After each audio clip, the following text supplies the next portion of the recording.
All right, so we're going to go over a reconstitution of a peptide vial. So the supplies you're going to need to start out with is a cartridge if you're going to use the pen injector, and of course the pen injector itself. Your peptides. So I'm going to, I have 3 here, but I'm going to reconstitute a Semax 5 milligram vial today. And then you'll need some bacteriostatic water as well. All this stuff's available on the website. You need to have some needles. These are pen needles, universals, which can be purchased on Amazon pretty cheap. I think 100 is like $10 or something. So you'll also need some rubbing alcohol. You can get the alcohol prep pads, the little square ones that you pull out, you tear off the top. Those work great. I just prefer to use these because I like having these cotton rounds so that I can put more alcohol in them and they last a little longer. They don't dry out as fast, so I prefer going this route. But I use the prep pads too sometimes, especially when I'm at the gym. And then I just picked this thing up. It's a cartridge holder. It's actually for vape pens. I saw someone else use one of these. I had no idea what it was.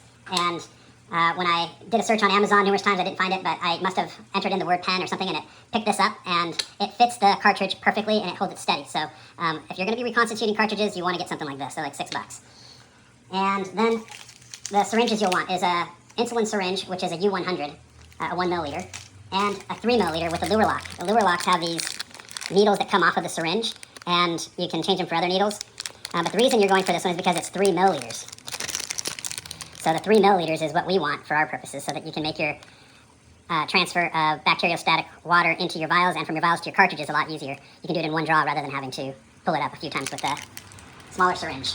And then if you're going to use the injector pen, which most people do in our crew, you're going to want to get some of these little needles. These are luer lock needles, and these are 25 gauge, 1 inch. These work great. All you're going to use these for is to be, basically it's like an exhaust valve or to release the pressure out of the cartridge when you're putting in your peptide from the vial. And if you don't do this, then you run a chance of blowing out the stopper at the bottom of the cartridge and then wasting your peptides. So you want to have some needles like that. You can also use one of these and just remove the plunger, and that'll work pretty well too. I do this. I do that way all the time. Okay, so let's start with our vial of Semax.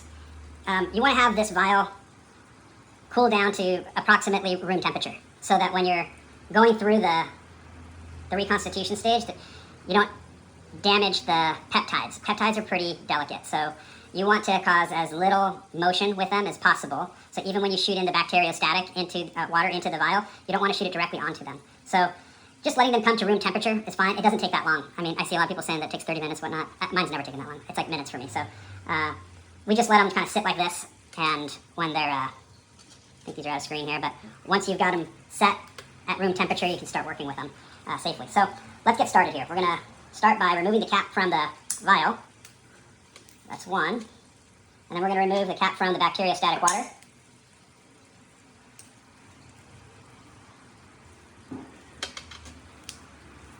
And then we are going to do the same for our cartridge. Cartridges that we sell are always in sterilized packages. So they need to be sterilized, and they are under vacuum inside. So that means that the stopper can blow out if you just start to inject peptides into them. So we have to relieve the pressure. All right, so now I've got my 3 toppers that need to get sterilized before injecting anything into them. So I just dab the tops here just like that, right?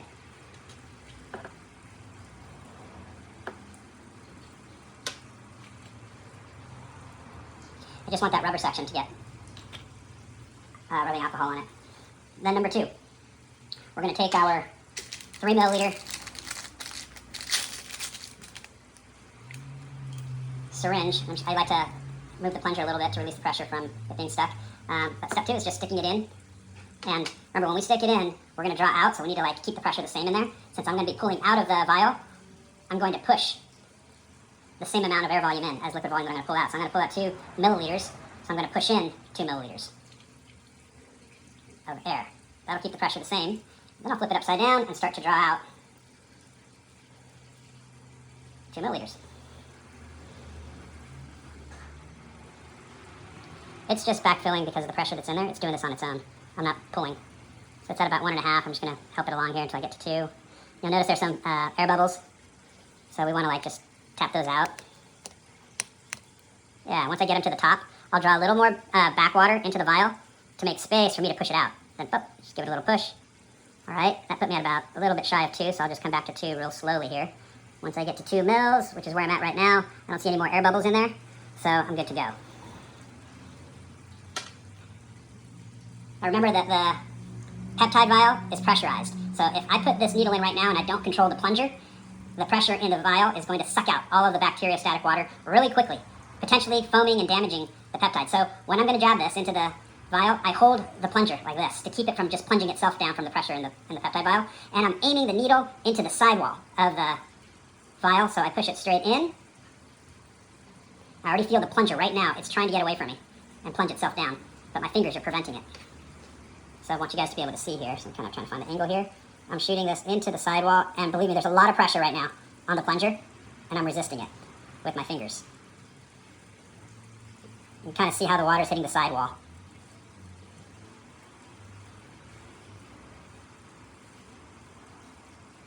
Okay. Alright, so I'm just going to recap this so I don't accidentally poke myself, and this is how you recap a syringe. Do it lying down like that, so you don't accidentally poke yourself. So now you can see that there's the white lyophilized powder at the bottom, and it's being suspended in the bacteriostatic water. If I just let that sit for, I don't know, maybe 5 minutes, it'll probably just dissolve itself. That's what it normally would do. But if you can swirl it gently, but you don't want to shake it really hard, right? Just, you know, the peptides are delicate. So I'm just going to give this a little swirl here.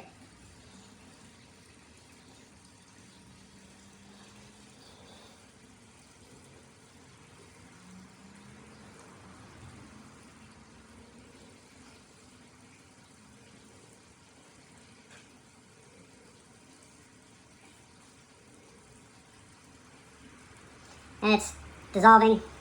This one's actually dissolving a little bit slower than usual, but that's okay. We're just patient with them.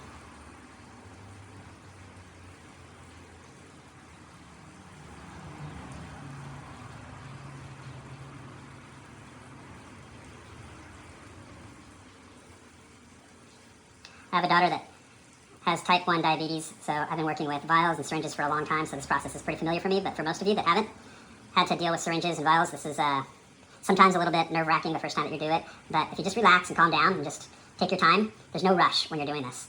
So nothing's going to go bad so fast that you have to rush through it and make unnecessary mistakes. You can kind of see, like, at the bottom there's some still stuck on the bottom, so I'm just kind of letting it roll out. This is the swirl and this is the roll, but I'm not agitating it by shaking it vigorously. That would be a huge mistake. You'll see, like, inside the vial, you know, there's no foam in there. That's what we want. We don't want foam. We don't want bubbles. So if you're not getting bubbles or foam, you're doing pretty good.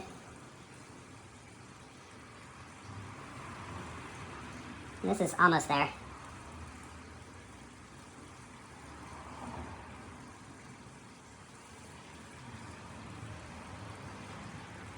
I think I see a very small amount of the lyophilized powder at the top.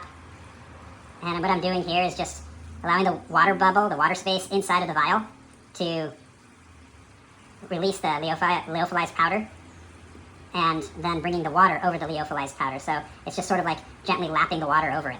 And that's 100% reconstituted now, right? There's no floaties, the water is clear, and everything is dissolved. So this is exactly what you would like to see when you reconstitute. Okay, so now we're going to take the 2 milliliters of the Semax from the vial and place it in, or transfer it to the cartridge. Come here, little fella.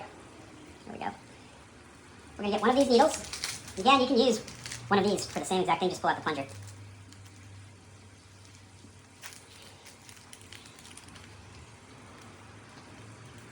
This is just to release pressure. By putting this in here, it just poked through there. The vacuum pressure inside the cartridge is released, so when I transfer the peptide from the vial to the cartridge, I'm not adding pressure and potentially blowing out the stopper from the bottom of the cartridge. Okay. So we put in 2 milliliters, we're going to take out 2 milliliters. So I'm pushing in 2, now I'm going to take out 2. There's so much pressure in there that it's pushing itself out. So it's really important. You can blow the topper off of a vial as well. So it's really important to make sure that you're always keeping the pressure the same by either adding or taking away, depending on if you're drawing or if you're installing.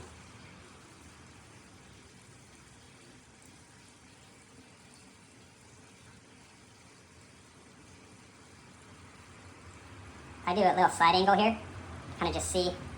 The cool thing about these 25 gauge needles is that you can shake them around a little bit more and they don't bend like the really thin insulin needles do. So it just helps a little bit to have some rigidity to it when you're doing exactly what I'm doing right now. I'm just trying to like get the last little bit of goodness from this vial to find its way down the center of the stopper to where the needle can pick it up.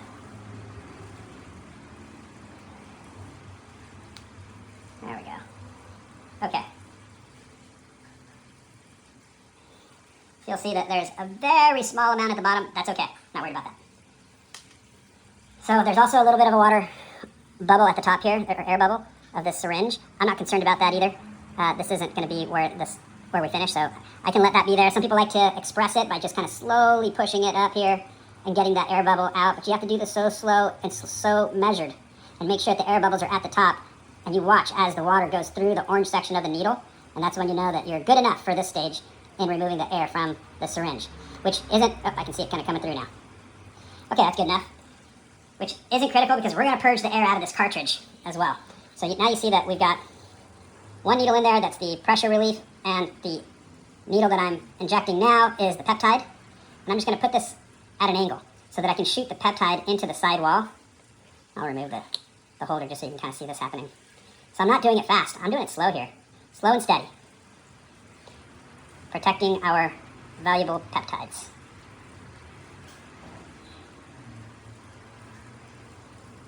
Okay.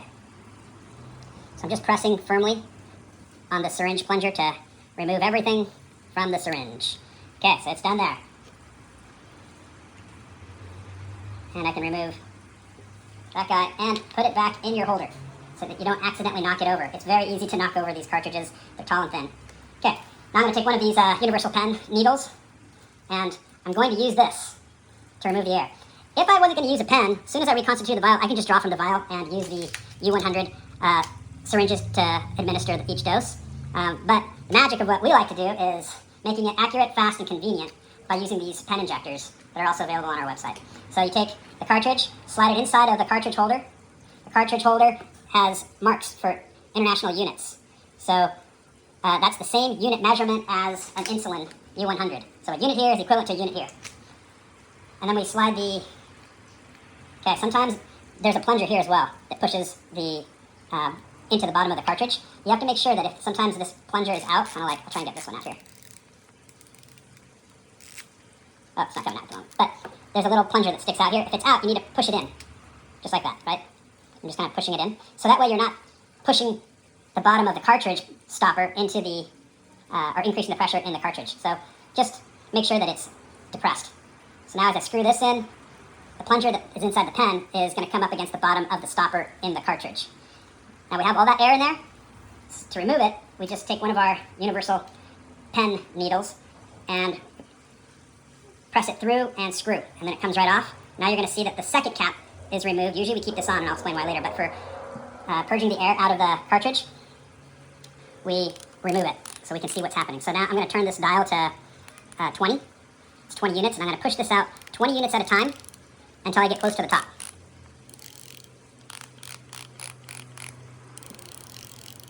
The closer the air gets to coming out the top, the smaller the increments that I'll turn the scale on the pen to. Eventually now I'm going to go down to 1, right? Because I don't want to push the peptide out of the needle and waste my peptides. So I'm just patient. I'll do this 10, 15, 20 times, however much is necessary. There we go. See how that just came out the top there? You can kind of see how there's some there. So this is done. Now, the air has been purged, and normally when I put the pen cap on for use, if I wasn't reconstituting and purging the air, I would just put the pen cap on like I did before, and then I remove this outer pen cap, reinstall the pen sleeve, and then I'll push the collar of the sleeve down and then remove the little secondary pen cap. Now the needle is exposed inside of the pen, so if I push this down carefully here, you'll see that the needle is just barely exposed there. So when I depress this against my skin, it'll deliver a perfect subcutaneous injection.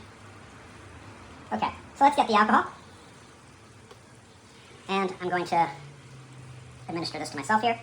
I'm probably a little off camera, if that's all right.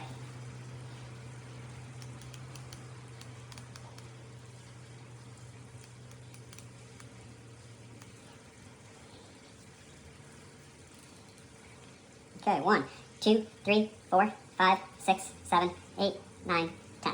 You hold it in for 10 seconds after you plunge the needle in, and that just makes sure that the peptides don't come back out, the back pressure from your body pushing against it. So you just hold it there for 10 seconds and let the peptide kind of find its way through, and then you remove it. So it's easy, practically painless. I rarely experience pain when I'm doing stomach administration. Sometimes in other areas that are more sensitive, it could be a little different, but it's still not that much pain. And even when they give you a slight little sensation, it doesn't last very long at all. So then I cap it back up, nothing comes out, right? I remove the needle, and we're good to go. So this will now go into the refrigerator. I label it with my label maker. Just with the label maker, I'll just create a label that says Cenax and the dosage, so that I just remember every time that I go to it. And that's how you reconstitute a peptide vial and set up your pen injector. If you guys have any questions, feel free to ask the group, and we'll be happy to go over whatever you need help with.